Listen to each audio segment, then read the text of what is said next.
Here's a walkthrough of this 1984 Volkswagen Vanagon. Have it up on the lift for easy inspection.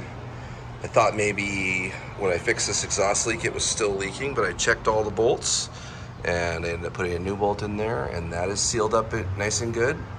I checked the drain plug and the Allen bolt that had been leaking before, and I wiped down the bottom of the engine case just so we could see where and if it's leaking from what. I think that this muffler is just a loud muffler, so I think the sound noise is fixed. Obviously, if you wanted to take these bumpers out, you would need to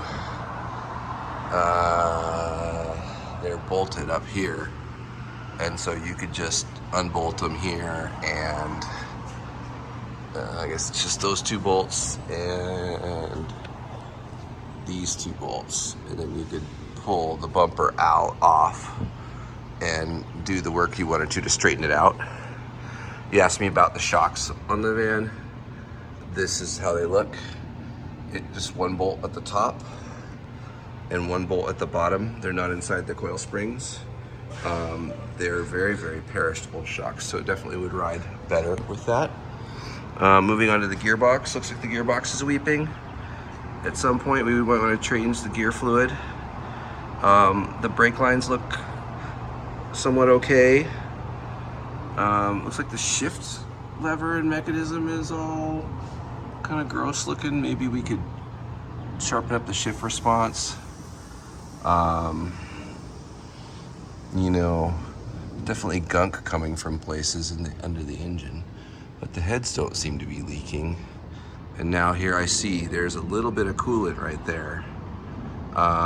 So that is going to be dripping down from above somewhere, hopefully. If we keep seeing it, we got to make sure to fix the coolant system. And you're asking about where is the fuel pump and all that. So this is the fuel filter, and this is the fuel pump, and it's the same pump that's like in my BMW K75. So, and then that line runs to the fuel tank, and you can see this is the fuel tank here, which is right under the van. So, but it's not blocked by the racks and stuff. So I think this is something that we could work on here, potentially. Looks like it kind of hooks over here, and then probably some bolts. Looks like it's not even bolted. Oh, maybe this is a bolt here.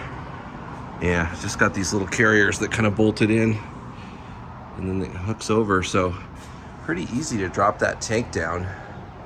And when I say, he said it was crushed, but I don't think that tank is crushed. I think it's fine.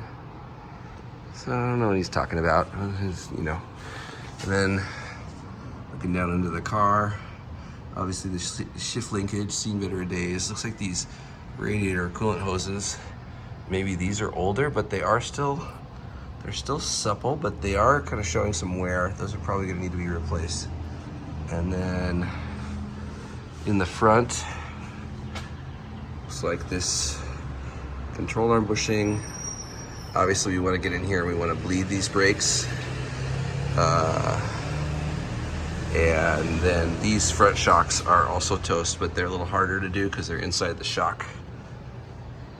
And then you could do the upper control arm bushings up here too. These short lines seem to have been done. But it's not much rust under here.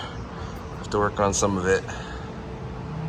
And in general, it looks like it's pretty solid. We could refinish this little kick pan.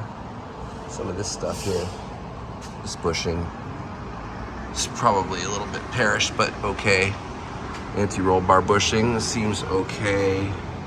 Is this moving around a lot? I don't know. But this bushing, if it's bad. But it seems like once you take this apart, you just want to put all new bushings and shocks in. Unless you just do like a 1, 2, 3.